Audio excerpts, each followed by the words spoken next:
course, is the supervisor for District 5 in the county. That's also the district that I represent on the Library Board of Trustees. And Lee, do you have any thoughts you'd like to share with us? Questions No, you'd like to ask? I have been trying to visit as many committee meetings as I can. It's a lot easier when I can do it by Zoom, just to hear what's going on. I'm not only doing it for county meetings, I'm also doing it for Lake of the Woods meetings. Again, just trying to understand what's going on and make sure that I'm up to date with what's happening. Well, we appreciate your paying attention to it. All right. Today, I'll note, just to be sure you're aware, this is a special meeting. We normally meet 6 times a year, the third Thursday. Our next regular meeting is next month in April. This is a special meeting, though, primarily to consider the question of possibly reopening the library. But we have a few other things to attend to as well. So we'll move on. We do have a quorum. Lee, I think you probably saw my email about Don Lundry. Yes, I did. Yeah. Yeah. So that leaves us currently with 5 members, and all 5 of us are present for this session. I'll now move to approval of the agenda, which was sent to you by Katie, both electronically and in packet form, if you got your packet through the U.S. mail. And as usual, it's the chairman's report, comments, announcements, approval of minutes, some time spent on the current financial reports and the librarian's report, and then old business, an update on where we are with the FY 2022 budget, and most importantly, the new business items of where are we with our service and do we want to reopen, saying it in brief. So that's the agenda. If there's no objection, the agenda will be approved as presented. Hearing no objection, the agenda is approved, and we'll move to chairman's report, comments, announcements. And really the only thing I have to comment on is that I still have not heard anything from Don Lundry's family about any kind of memorial service or tribute of any kind. I assume the process for replacing Don is underway. Katie dutifully informed the folks in the county that she needed to tell. I sent an email to Lee and to Supervisor Jim Crozier, who's the chair now of the supervisors, informing them of his passing and letting them know, of course, that they needed to close on a successor. And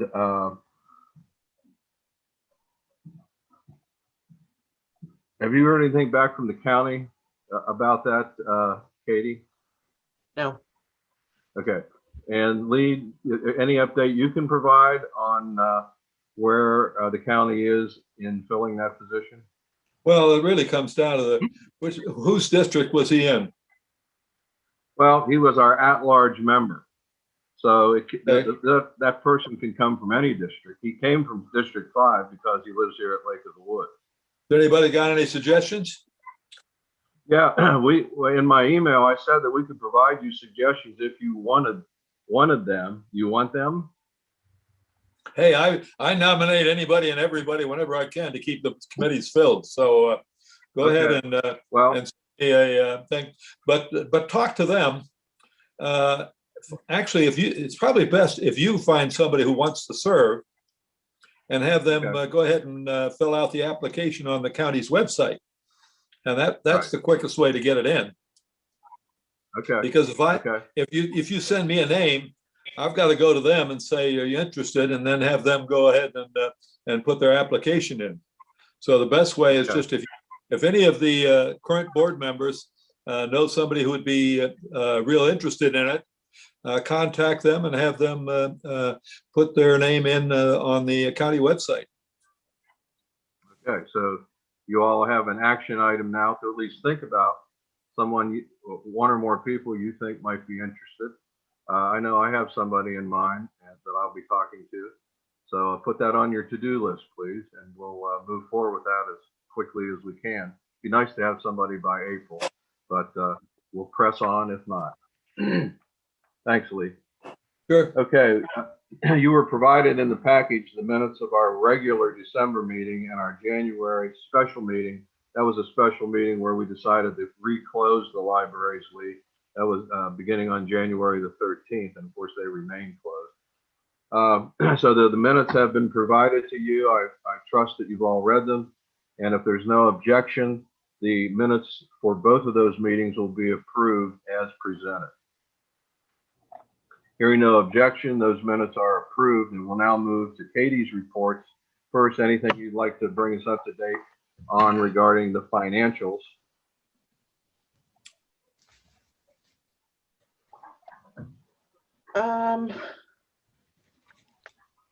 We did receive additional state funding for the last 2 quarters of the current fiscal year 21. It's funding that had been approved many months ago and then held in case of needs at the state level for COVID. So they notified us we were in fact going to receive it, and the Board of Supervisors did vote to appropriate that to us, which is a necessary step in us being able to spend it. And that will be helpful. We chose to put the bulk of it towards digital ebook tools, since that's what's been growing the most in usage. Other than that, things are, proceeding in an orderly fashion as far as the spending goes. Okay, well, let's move then to your librarian's report. I feel like I wrote that ages ago and I don't even remember.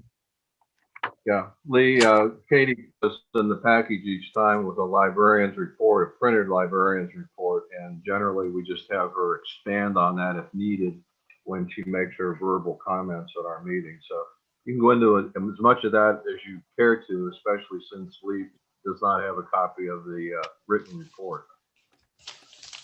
Okay. He might. I sent him a PDF. Let's see. We have several staff members who have been able to get vaccinated. Some of us have had both shots, some only one. Some staff members did not wish to receive it at this time either, because they felt it was more important that folks at higher risk than them got it first, like their family members, or because they were concerned about potential side effects and wanted it to be used in more of the population first.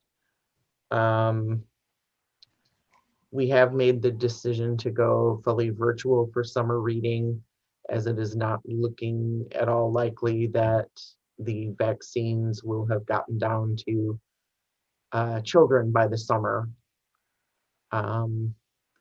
So we are going to have performers, but they will be on some sort of digital platform. It might be Zoom, it might be YouTube, it might be something else. The hotspots have been really popular and out almost all of the time. We've had to suspend, I think, 3 for late return and shut the service off to get them back in the door, but it hasn't been too much of a problem. Did you get all 3 back? Yeah, we did. We did, yeah. And Sprint will replace them within reason. If we don't lose too many of them, they'll give us replacements for free, up to a point. We've been using the remote printing software while we've been closed. That stuff has been very problematic. However, I'm not aware of a better alternative. We would have bought it if we had been. We chose the product essentially because of its security and encryption features. because when a customer sends something to it, it's going to the vendor, the third-party vendor encrypted, and it's coming to our printer encrypted, and we never have their data. And that's a much better place to be than, say, having them email it to a staff member and then somewhere we have their information. IT department was very involved in that purchase, and that was a joint decision, but the product is a bit prone to crashing. I am glad to have it, though. At least when people want to print a tax form or whatever, we can print it and put it out on the pickup cart for curbside and still be able to assist them with those things, even though the doors of the building aren't open. Is that, could I ask a question? Is that a subscription service, or so it'll be for a limited period of time? You know, till, say, the library's open for business? Is that how you're looking at it, or? It's an annual fee, Oh. so I think that we started up with it last May, so it'll be due for renewal in May. Okay. And Is it so in the far, there budget? still is not a better thing out there, so. Until the the budget for libraries work. FY22? Is it in Until the the budget for libraries FY22? Yes, You got to be quicker. Did you say no, Katie? yes, no, we did request funds for it in fiscal 22. Okay. I can't say whether it will be funded, only that I asked for it. Yeah. I wonder how popular was it prior to the inside access to printers, prior to closing the doors, basically. It was still used a good bit because people could print to it from their phones, which prior to having this product, there was no way for them to print something from their phone. They had to email it to themselves and then sign on to a public computer and go into their email and print it. And it was Right. convoluted, and it probably would take 15 or 20 minutes to print that one page. So, Oh, you good. know, it was an enhancement of service to be able to get it. Okay. Thank you. People live on their phones nowadays. I know. That's what we call living. True that. And we So, did get a new you staff have- member down at Gordonsville. Brennan Tanner joined our staff. He had volunteered with us several years ago when he was in school for a fairly long period of time. So we're happy to welcome him. And he's the cousin, I believe, of Sinead. Mm-hmm.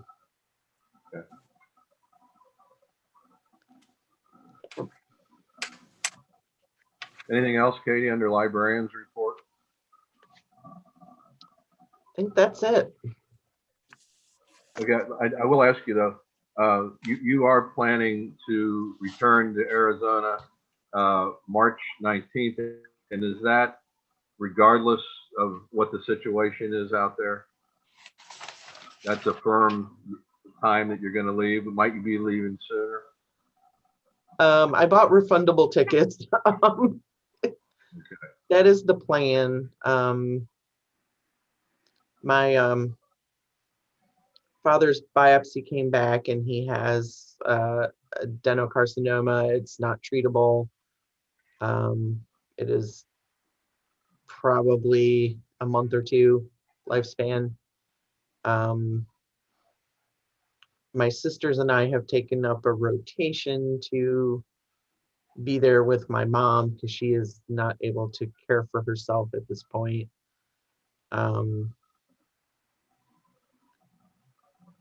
My turn in the rotation is March 19 to April 6. Should my father pass away before then and there's a service, I would have to go down for that. at this point, we don't know on that. But I will go anyway, even if that happens before my rotation time, just because my mother needs assistance. Right. We're working towards figuring out a plan for her for a home caregiver and what we're going to do. It's just very hard for her to even think about that while she's trying to deal with my father's situation. So Sure. it's Well, thanks for sharing that. And of course, we all wish you and your family all the best in getting through this and then moving on. And we'll of course be anxious to hear any updates you can provide. So I guess we'll now move on to old business. And Katie, what do you have to share regarding the FY22 budget proposal, I should call it? currently, truthfully, Lee probably knows more about this than I do. County administrator has formulated his request. I have not seen a copy of that yet. Okay. Um, You answered my question. the county has planned to handle the upcoming legal requirement regarding the increase in minimum wage. So there are plans for that. Departmentally, we don't enter the salary figures for the budget. That's done Right. in the finance department. So, but they are handling that in case there's any questions on that.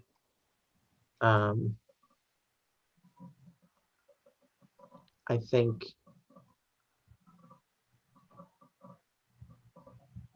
I have not gotten a lot of feedback on the budget request. So. Okay. And Lee, I saw the agenda for the next supervisors meeting. I didn't see approval of the budget on that agenda. Do you know at which of your meetings you'll be taking final action on the FY22 budget? We have to have a public hearing for the budget before we do Right. any approval of it. And I'm gonna look at my calendar so I can figure when we're doing the public hearing on this. I think the public hearing was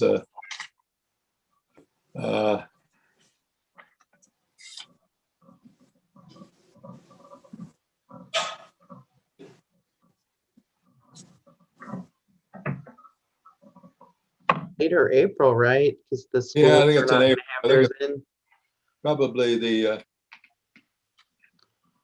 I suspect be like probably the 6th of April, but I'm not sure yet.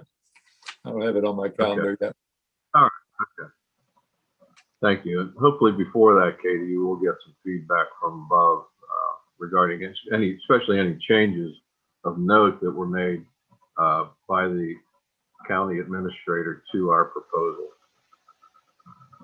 Okay, if everybody is prepared, we'll move on to our new business item, our main item of the day, which is to consider our service level and if we want to make a change. Let me provide a little bit of background and context, memory refreshing as much maybe for me as for anyone else, and some observations that might help Lee better understand where we are. At our special meeting in January, we agreed to close the libraries, go back to curbside only beginning January the 13th, and that status continues.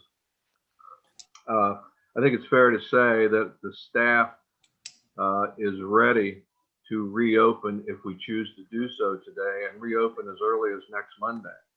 And pretty much a full reopening with some minor adjustments to the hours compared to what the normal hours were back before we closed the first time. let's see.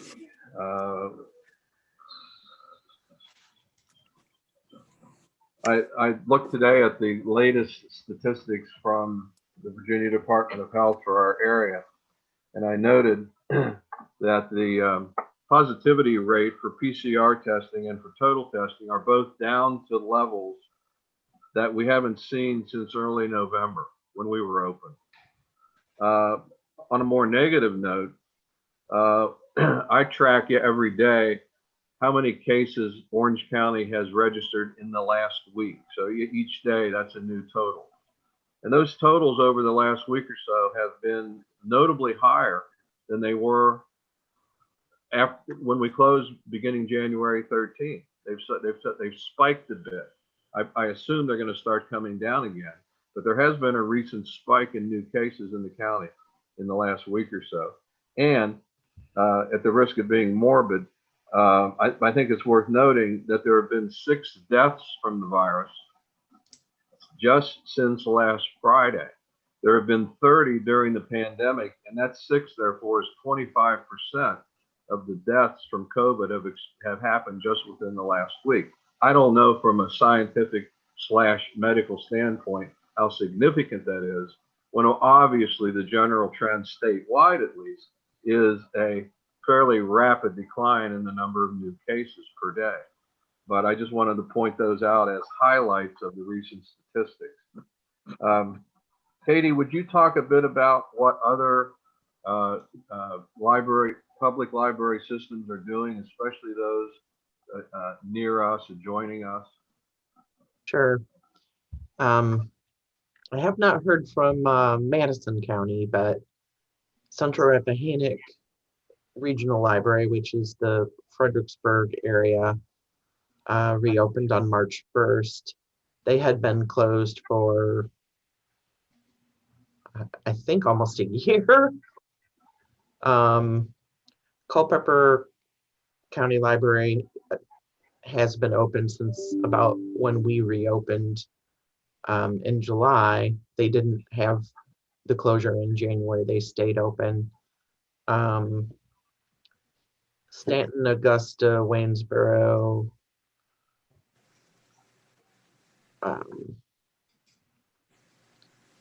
I don't know what their status is.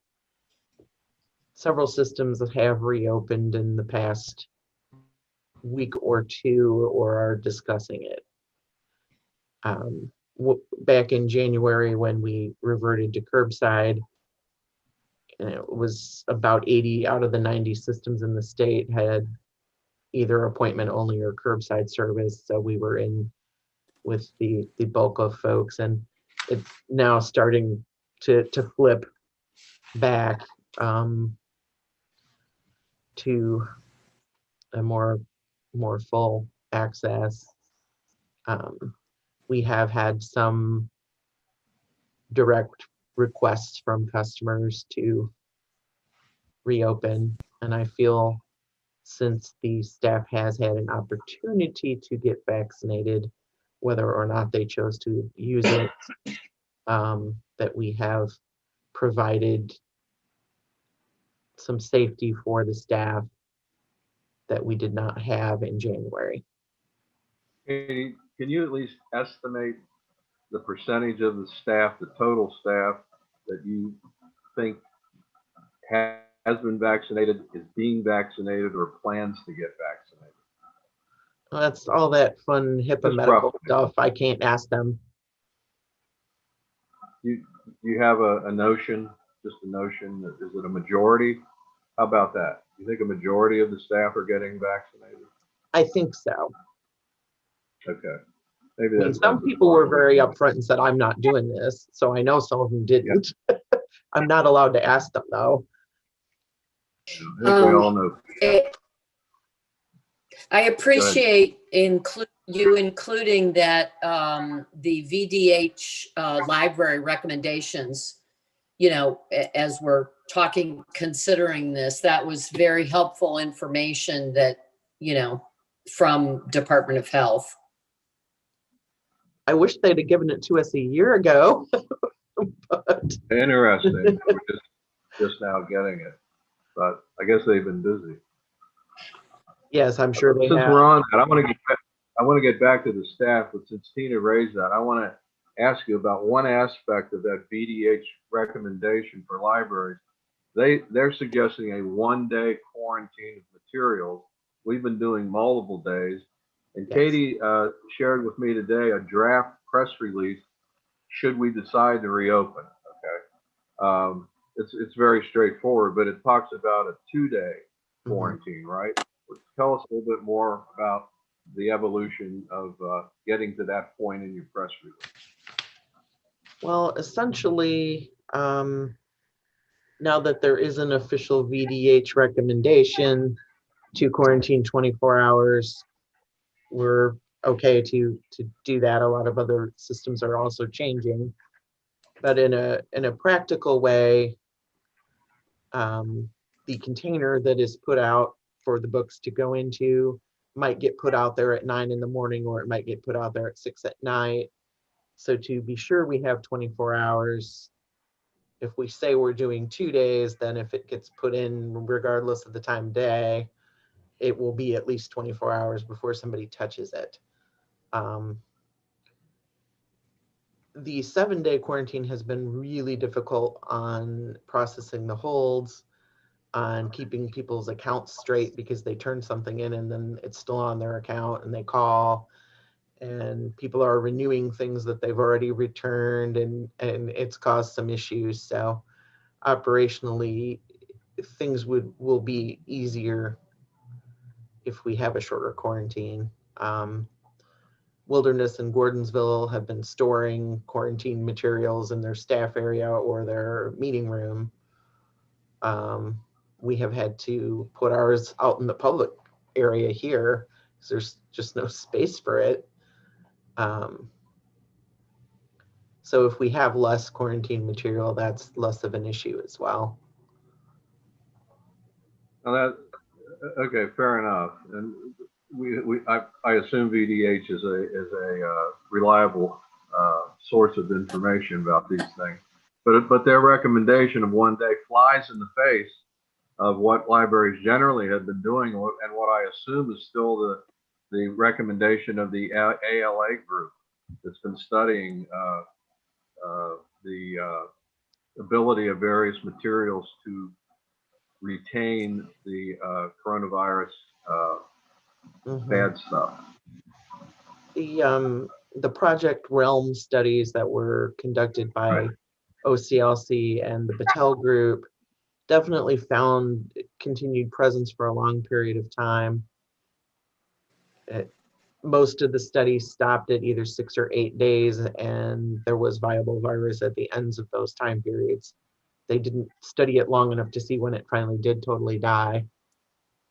However, they did note that there were no provable incidences of anybody contacting COVID from touching a library item, and that any kind of touch transmission seems to be really, really unlikely.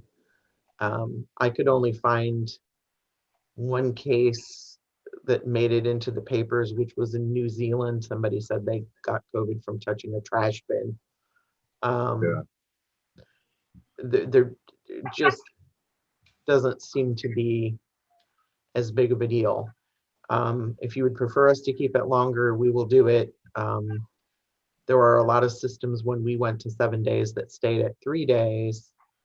I preferred to be cautious, but at this point, if the health department authorities are saying it's safe, then it's definitely more convenient. Yeah, I guess from a layman's standpoint, I have to wonder, maybe just rhetorically, if I get the virus, how can I be sure how I got it? Maybe I got it from a surface, but maybe I didn't. But how do we know? Again, I think it's rhetorical. That we don't. Let's say there are no known cases of anyone. ALA says, Patel, getting from a library material, but maybe there were many, but there's no way of telling. A coronavirus is a coronavirus, regardless of how you pick it up. Do any of the rest of you have any thoughts on this subject of the quarantine? At some point, we have to, as we have in the past throughout this COVID year, relied on the Department of Health recommendations. And I think we should do that. And, with the material weight, science is continually evolving, as far as research, etc. So I think waiting the 24 hours and, like you said, Katie, having that little extra margin, because time of day, and we should follow the VDH recommendations. Anybody else on this topic?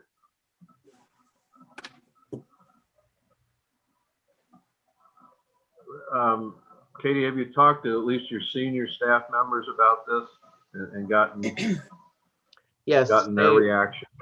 they are absolutely on board and wish we'd have changed it months ago. So. Okay.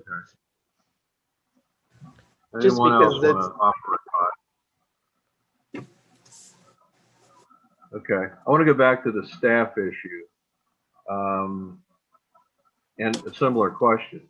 What's your current estimation of not only the position of your senior members, but the entire staff of the 3 libraries about the idea of reopening? What kind of feedback are you getting? What kind of vibes are you getting?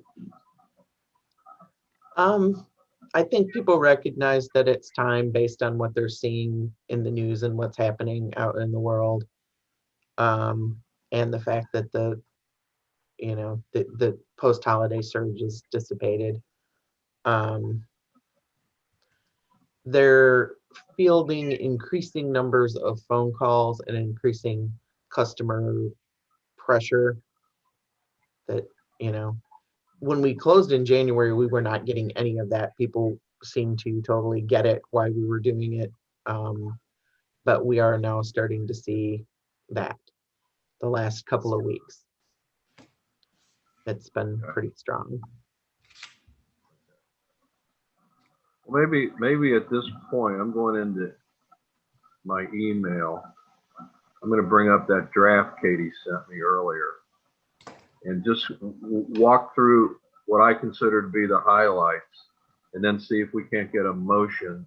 If anybody wants to make a motion to go the direction the draft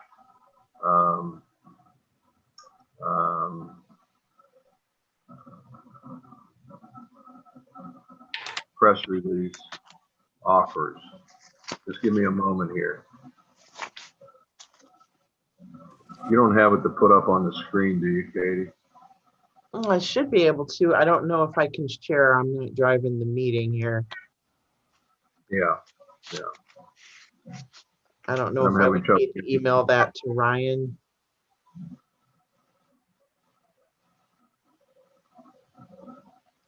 Well, I'll walk us through. You have to trust me here that having read through it once, that I'll just share that what I consider to be the highlights.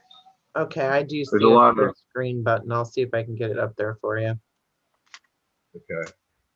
While I continue to try to open this, I guess my email's been sitting dormant for too long.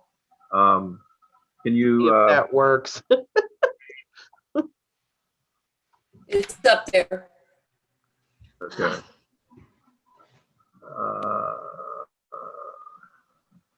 Yeah. Good job. Well, I don't see it yet, but I see a yellow. There it is. There it is.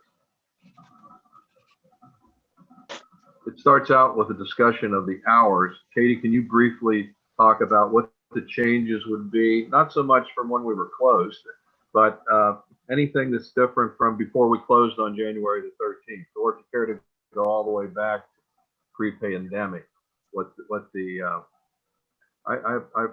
I may have lost my internet connection. Can you all still hear me? Yeah. Yes. See you too. Yes. Okay, I guess I'm okay. There we go. And yet,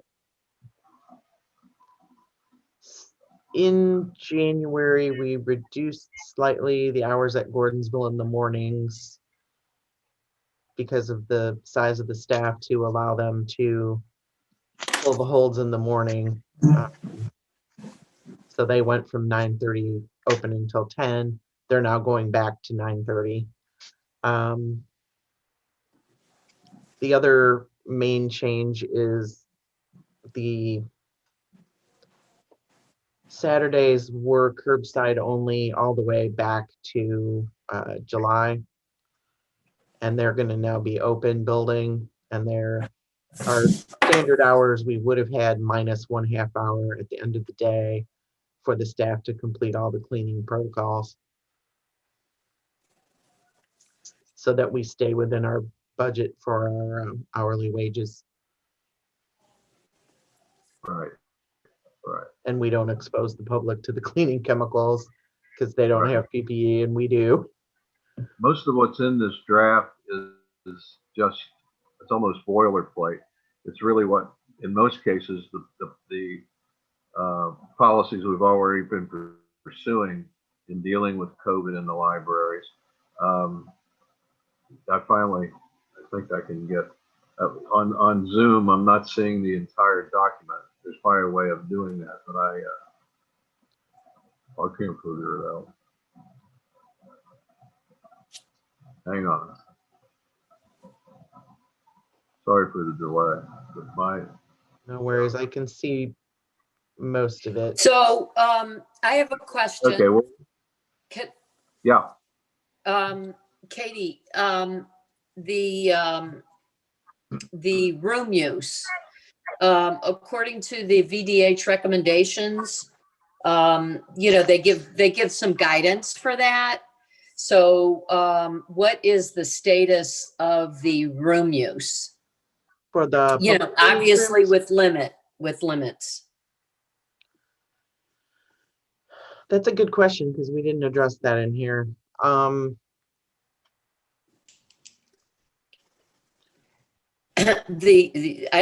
don't know if you're looking at the VDH. I just made some notes. It said room use 6 feet apart, limited to 10, and use maximum ventilation.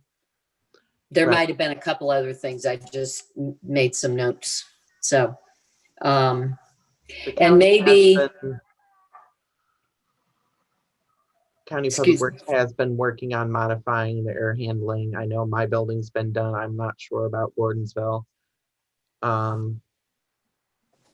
As a newer building, it hopefully has a little bit better system initially. The 6 feet social distancing is a challenge at both Wilderness and Gordonsville, just because the rooms are not all that large. Right. I'm okay to open them for access to the number of people that we can fit with the distancing requirements. But both of them have their meeting rooms full of furniture, because we pulled all of the furniture off the floor for social distancing and put it in the meeting room. So we would have to figure out what to do with it. Right. At Maine, ours is just kind of, it looks like a jumble sale in here, truthfully. I mean, we have it all stacked up on top of each other in piles. Because we share the meeting room with other county agencies. Our meeting room's been used through the entire pandemic, just not by us.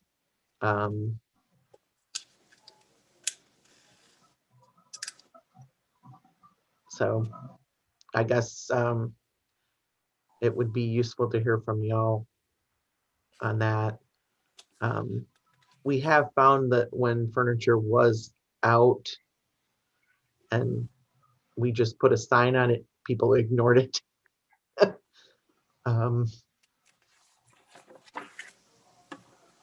Piling one chair on upside down on top of another was pretty effective. That they generally didn't mess with.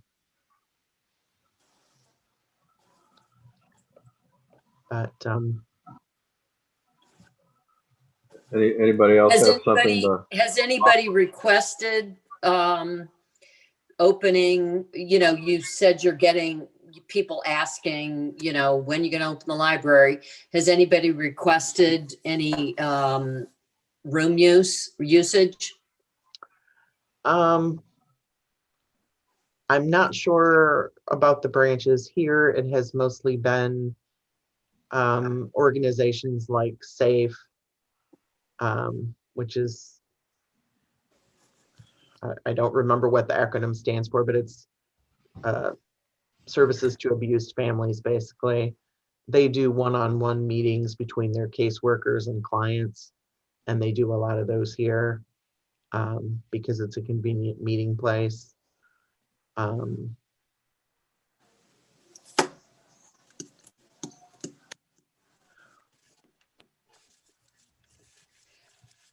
am sure that if they were open, people would use them because the meeting rooms were normally getting on average 14 to 22 uses a month. We were counting those, so some of them were by us, but some not.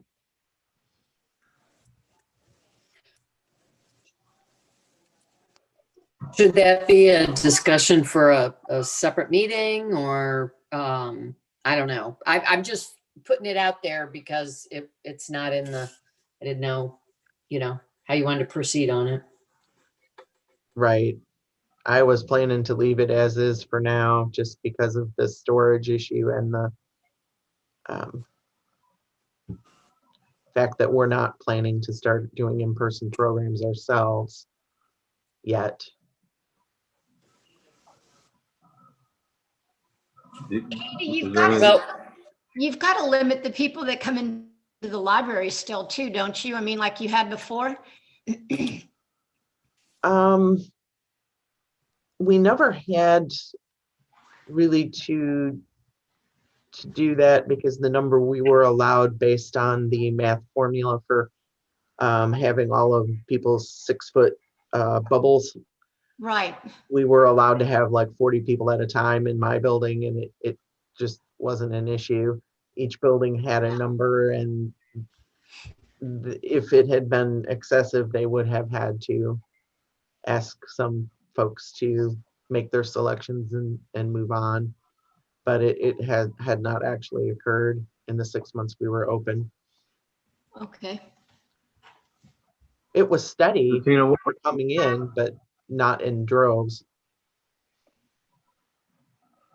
Tina, what, is there something you'd like to do with this at this point? well, I would suggest that maybe the branch managers just kind of monitor the requests, and that we put it on the agenda for the April, our regular board meeting, and discuss it then.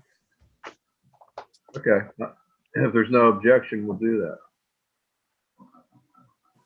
We'll call it what? Making the meeting rooms available again, something like Meeting that. room usage, meeting room usage. Okay. I'm writing that down. Okay, I now have the, I can now see the whole draft press release. As noted, it begins with the hours. Katie has discussed that. The next section is what will be different. It's basically the procedures we've already been using. Yeah. As is, what about returns on the second page? What if I owe money? What if I need to use a computer? This is all what we've been doing. Will you still offer curbside service? Yes. Monday through Friday from 1 to 5, Wednesday evenings from 5 to 7. And then there's information, which you can see there, I think, about how do I place a hold. And then if you want more information, contact Katie Hill. So it's really more about, mostly about A, reopening, and B, what the hours are.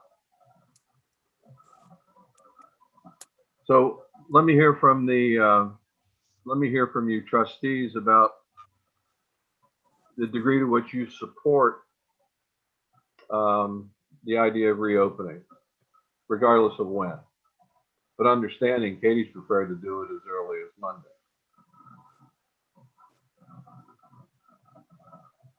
Do any of you object to the idea? I think it's great if can open it up. I I think do it's too. great. I think it might be too, I think we're, as a, the whole of us opening it too quickly, but that's okay. You think it might be too soon, John? Or too much too soon? Is that what okay. Not necessarily too soon. I think we gotta ease on into it. It seems like we've left off the easing into it part. Joan, do you have any thoughts? I think if Katie feels like it's, and the other people working there feel like that they would like to reopen again by next Monday, I leave it to, I would be certainly in favor of that. Tina, how about you? I agree. I agree with Joan, and Katie's presenting this, and I assume you feel that everything's in order to via this press release. So I would agree with that. Okay, well, our bylaws permit the chair to make a motion, so I'll make a motion that we reopen the libraries effective Monday, March the 8th, if I have the date right. The hours to be those captured in the draft press release, or perhaps, Beth, you could say the hours recommended by Katie. Okay. And I'm not sure that the motion needs really to include anything else. I'm open to suggestion. I have one question for Katie that I just thought about. Does this press release have to run through or be approved by anybody at the county before it's published? Yeah, we send everything out through the county's public information officer. My guess is that based on past experience, they could get this out tomorrow. She's very good at getting the turnaround quite quickly. If I get it to her either before I leave tonight or in the morning, they should be able to get it out tomorrow, or else should she happen to Okay, not let's go be back in, to the it'll go out maybe Monday, but let's go back to the motion, which is to reopen Monday, and that the hours of operation will be those proposed by Katie at this meeting. Is there a second? I second it. Joan McClung seconds. Further discussion?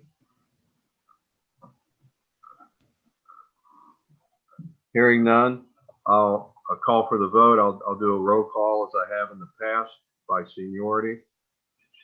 Please say yes or no in support or opposition to the motion. Joan? Yes. John? Yes. Yes. Tina? Yes. Beth? Yes. And Dave says yes, so it's unanimous. And please, Beth, have the minutes show that the vote was unanimous. Is there anything else anyone would like to bring up for the good of the order? Or Lee, any thoughts, observations, recommendations, criticisms, Barb, anything at all that you'd like to offer?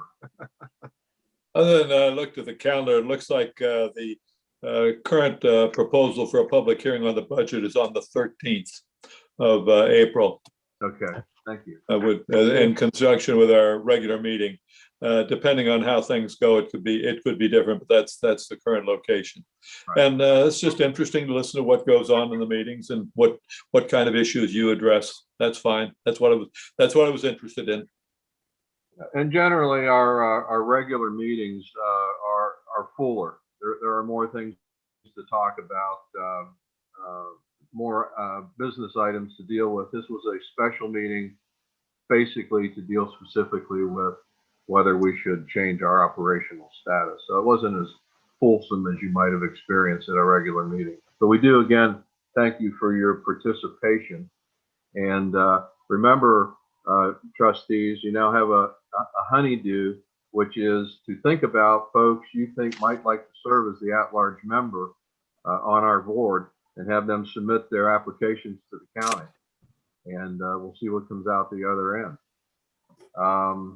Anything else that anybody would like to offer for the good of the order, or final comments from you, Katie?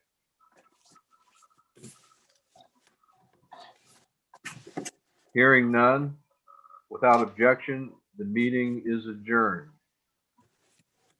Hearing no objection, this meeting is adjourned at 4:52. Thank you all for participating. Keep watching emails for updates on what's going on with Katie, how the reopening is going,